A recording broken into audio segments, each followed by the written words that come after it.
Et salut tout le monde, c'est Ryan des Criminal Animals pour une nouvelle vidéo. Un petit peu spéciale puisqu'il s'agit tout simplement d'une légende urbaine.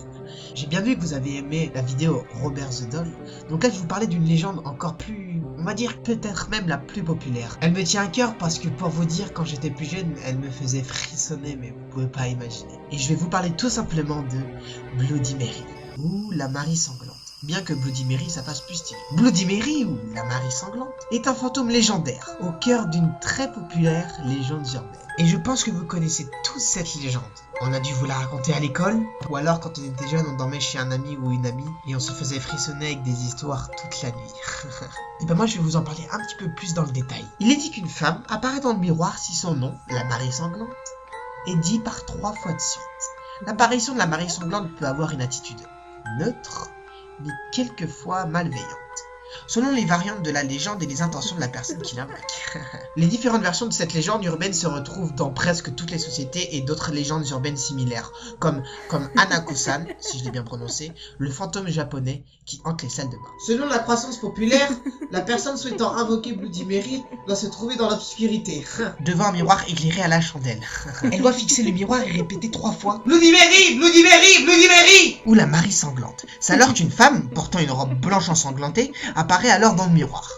Il existe une multitude de versions de cette légende urbaine. Dans certaines, son nom doit être appelé 13 fois. Les intentions de Bloody Mary peuvent aussi varier. Dans certaines versions, elle répondra aux questions qui lui seront posées. Dans d'autres, elle tentera d'attraper et de tuer la personne ayant fait l'invocation. Pour obtenir des réponses de Bloody Mary sans qu'elle disparaisse, il faut éviter de la regarder et de se concentrer sur son propre reflet dans le miroir. Selon une croissance populaire autour de cette légende, la personne qui dirait Marie, j'ai tué ton bébé, Marie, j'ai ton bébé, provoquerait une attaque imminente de la part de Marie, la sanglante. Si la personne l'ayant provoquée ne réussit pas à s'enfuir en lieu sûr, elle risque de se faire tuer par l'entité malveillante. Mais les variantes de ce rituel ont été nombreuses, tout comme les croyances envers qui est Bloody Mary. Selon les versions, la légende moderne affirme que Marie la sanglante serait une même sorcière qui aurait brûlé sur le bûcher. Père infantricide, une femme qui a perdu son enfant, ou alors s'est suicidée, ou bien une femme morte en couche.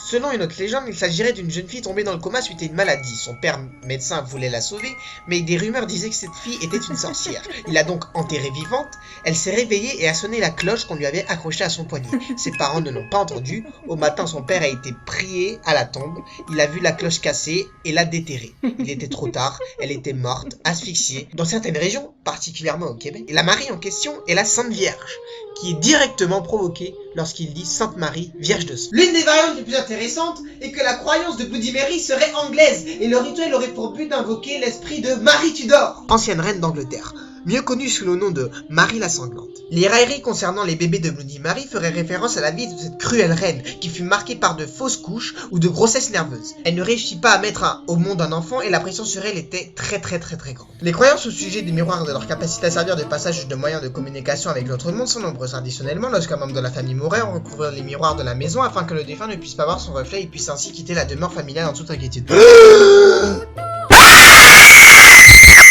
Pardon pour ça.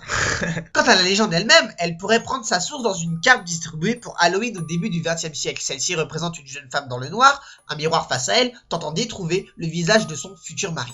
Ce rituel du miroir rappelle la croyance populaire selon laquelle les jeunes filles pouvaient voir apparaître le visage de leur futur mari dès lors qu'elles remontèrent un escalier dans le noir, une bougie à la main et un miroir de l'autre.